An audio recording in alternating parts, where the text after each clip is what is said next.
procesi themelimit të forcat armatose të Kosovës ka filluar, është në rrugë të drejtë, është binar, është një proces i saktë, i proceduar me kohë, do të ndodhë në një periudhë caktuar kohore që është e përcaktuar me kthimin e opinionit nga Qeveria Republikës së Kosovës do të në një periudhë 30 ditëshe, që tani është edhe ma lehtë, për arsye se edhe Ministria e Integrimeve, edhe Financave, edhe përse kjo s'ka ndërguar opinionet e tyre pozitive, në kam besim të kjo se qeveria do të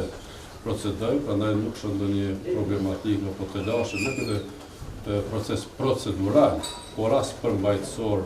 të iniciative që kam iniciuar si presidenti i vendit për themelimin e forcat armatose të Kosovës. Ne jemi shumë në favor të ndryshimeve kushtetuese, do të vazhdojmë debatin edhe me